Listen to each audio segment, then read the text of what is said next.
Okay, this project, we're going to be doing this African woman's portrait. And the motivation for this project is introducing the African culture through textiles and dress. The use and design of textiles form a common thread which ties to many different cultures and regions of the great continent of Africa. Each region, from Andere Eliko batiks of the Ivory Coast to the rich and symbolic designs of Ghana, has its own unique style. The designs often reflect the traditions and beliefs of each culture, making them a wonderful window into another world. We're going to be drawing the face and neck, and we'll be exploring many different designs. Now, I believe this artist is Mo Woods, and I've tried to do some research on him, but I have not been very successful as to find out more about the artist. But definitely my inspiration for this project. And I just wanted to kind of review some beautiful patterns that you'd see in the traditional textiles. And this project, we're going to start with part 1. I'm not sure if it'll take us into part 3 or not. I don't want to rush it. I really want to embrace the details of this project. So I'm just basically showing you some very interesting prints that you would see throughout Africa. And as you can see, one thing I've noticed is they're very colorful.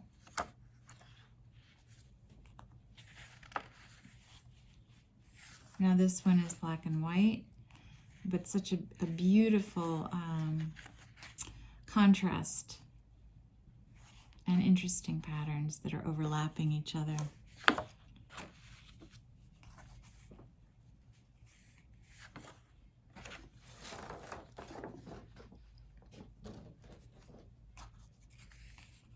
Many geometric designs. This is an African woman with what's called a dashiki, which is her dress. It's a colorful garment worn mostly in West Africa. A gele, which she has on her head, in Nigeria is a head tie, and it's called a gele, that the word used by the Yoruba, one of the country's many ethnic groups. But wearing the head wrap is traditional for Nigerians and most African cultures. This is another example. This one's not finished, but as you can see, it has a lot of color and texture and design in the face. This one, the eyes are open. This one, the eyes are closed. Let me move some of this over so it doesn't distract from the face. So we're going to start doing the drawing in pencil, then you can use a Sharpie marker. In this case, you see this one wasn't traced in Sharpie marker. It was just mainly drawn in pencil. But I've used watercolor, and then I've also used oil pastel to create the designs and patterns on the face, which I really love. I think they're quite beautiful. And we're also going to talk a little bit about the principles of design. I have this written out here, and I'm going to review it with you. The principles of design, we have unity, which is organization of all the elements of design into a whole. When work is finished, you have a sense of not needing to add or subtract anything. Harmony, similarities in relationship, close shapes, values, colors, and lines. Contrast, dynamic factor, sudden change or surprise. Rhythm, when elements are repeated in a work that makes the eye move quickly with closely spaced elements and slowly with elements farther apart. Accents of element keeps the eye moving. Repetition. Eye searches for related elements, which strengthens the rhythm. For example, repeat lines, shapes, colors, or value. Gradation is a gradual changes in elements, and it shows movement. For example, warm color to cool, large to small, thick to thin, etc. Balance is a distribution of elements designed throughout the work that creates equilibrium and even division that is symmetrical or asymmetrical, balanced by usual weight. And dominance is achieved through repetition, size, quantity, intensity, and movements. And these are all going to apply to the artwork that we're doing and to past artworks that we have done. So I wanted to discuss portraits, and basically there's a formula to drawing portraits, and since no two faces are exactly the same, all faces show the same basic shapes, and these shapes are shown on the photograph below. So you can see right here in this photograph. Okay, basically to draw a head, you just draw an oval, and you draw it in a faint line, very light, and then we draw a line down the center of the oval, right down the middle, and it's a horizontal guideline for the eyes when we start to do the vertical line going across. So we use this basic formula, and then we'll do another vertical line just below the center of the oval. When we draw eyes, we draw it on that center line that goes right through the middle of the oval that you've drawn, and that will be where the eyes will be placed.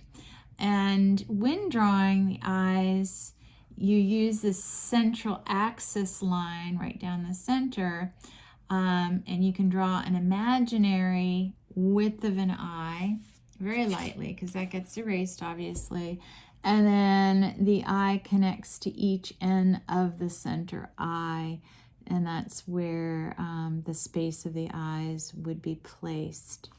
Okay, let's move on to the next part here to give you more information.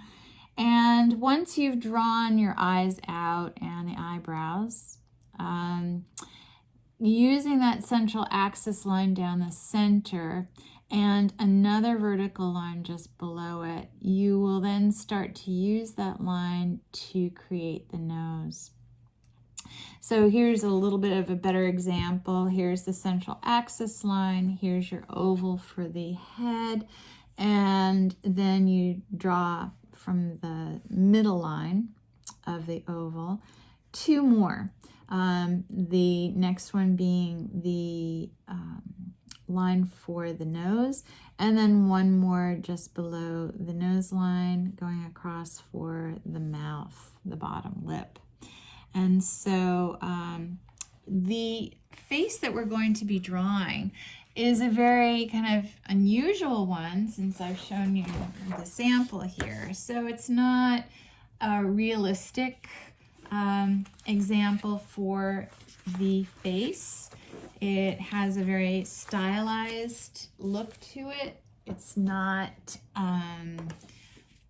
what you would see as a normal face, but it does still have, the shape of the oval for the face, the lines going through the center. You could draw an imaginary line very lightly through the center and then lightly across to break up that space and to know where the placement of the eyes and mouth would be. And of course, she has a very elongated neck in this sample.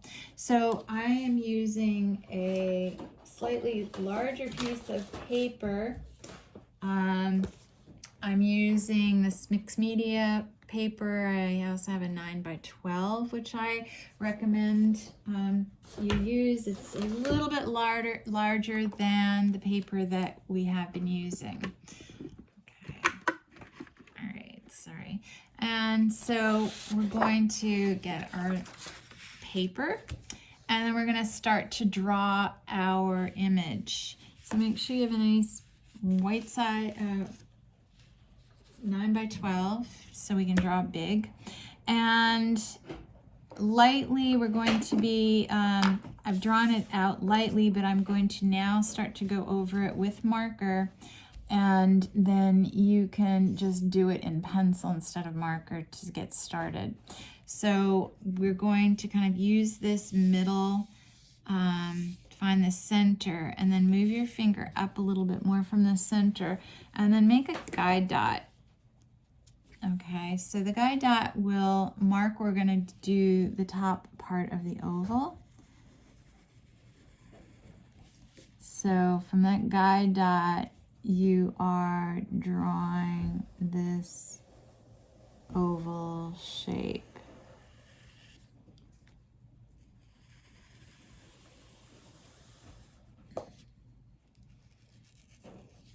Okay, it's a little off, but that's okay. It's kind of a quirky drawing to begin with. And then we're going to be drawing the gele,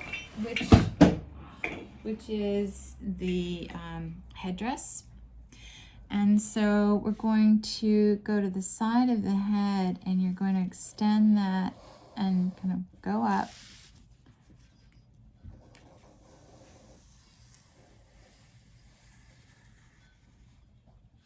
And I'm leaving a little bit of space open for the knot that I'm going to be creating for the tie on the headdress. So I'm going to, close to the left side, I'm going to start with a circle, not a very big one, and then I'm going to draw the first tie to it, which looks kind of like the shape of an eye, a bit, kind of big. And then I'm going to go to the other side of that circle and then draw a shorter version of what I did on the right side, and we can break up the space after we're done with that.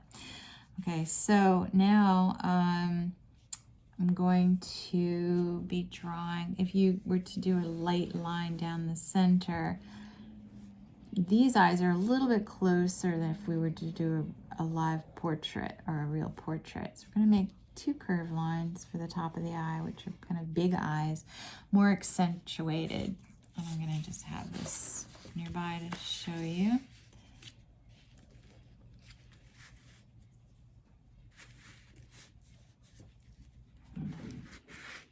Okay. And then I'm just going to draw the bridge of the nose. So this is more stylized. And I'm going to draw the nostrils. Obviously, you would not see a face look exactly like this. And then not very far from the bottom of the nose, I'm going to do some lips. Draw the top lip and then a nice curve for the lower lip. Okay, let's get back to the eyes. We're going to draw a curved line. And kind of a soft curve right down in the middle of the eye to show the eyes are closed. And then we're going to draw the neck. So you're going to go right to the side of the chin.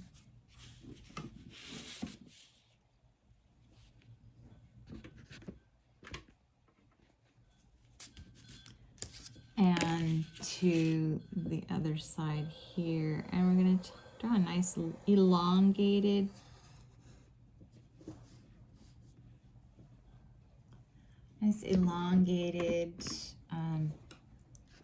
let's see, sorry, trying to get this right.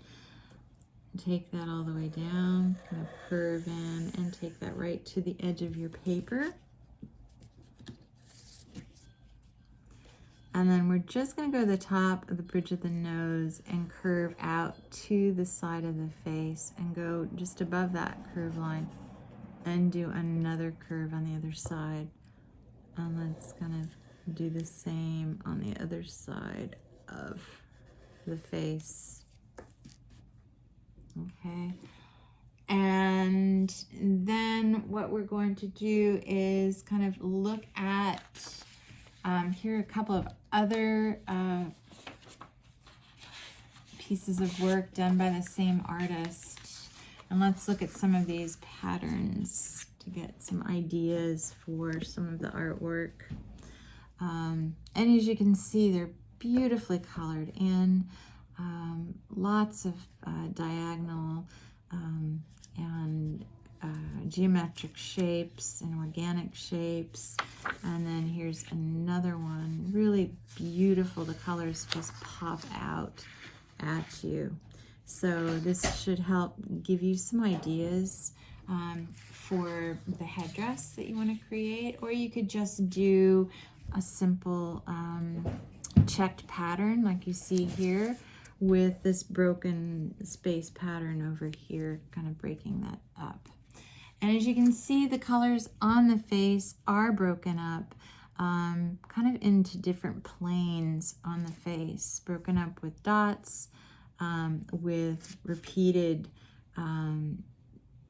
angle lines with a slight curve to it, and just kind of spaced throughout the face, which I really love this example. Now, just above the top of the neck, you're going to go to the side and draw a line going right out to the side of your paper.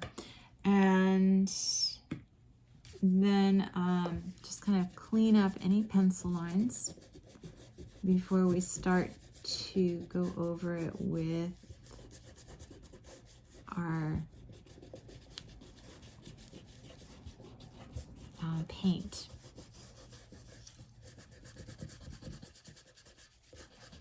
Hold your paper down with one hand so that the paper doesn't move while you're working.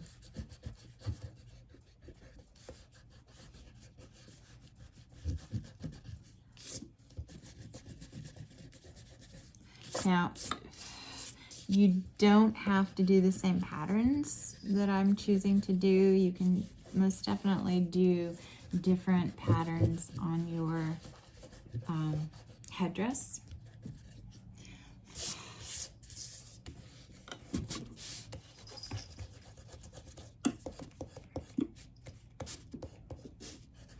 Okay.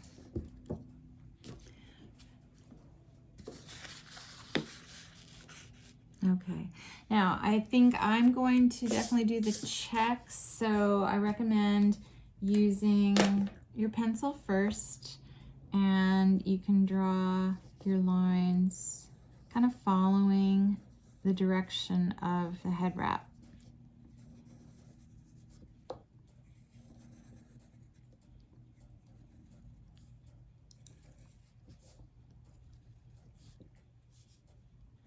Don't go through the bow. That would be, the pattern would be going in a different direction.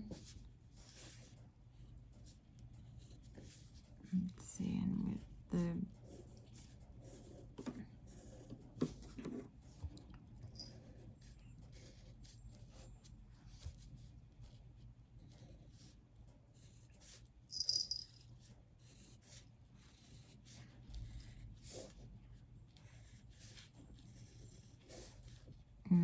the pattern on the head, on the bow, is really facing us as opposed to,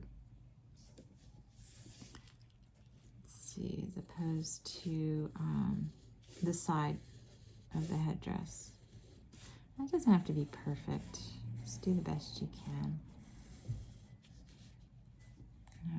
That kind of, let's see, I'm really going to stop closer to the top of the head as this moves around.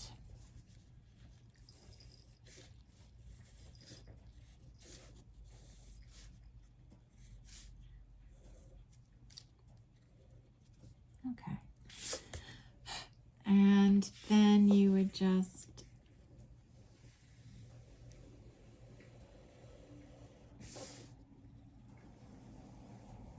go the other direction to create your shapes. You could have large checks or smaller ones.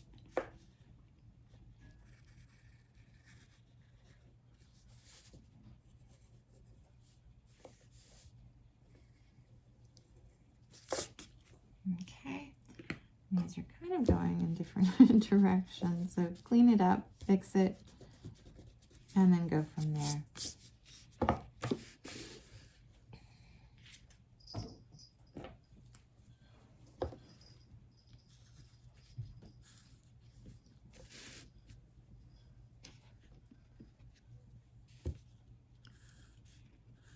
Okay, so for now, I'm going to have you finish up doing the design on your galet, her headdress, and then we're going to do the watercolor next week, and I believe this will probably be a 3-part project. So this is just the beginning. Finish up what you've started on the headdress, and then we're going to go from there next week. Okay? All right. Well, thank you, and I will see you soon.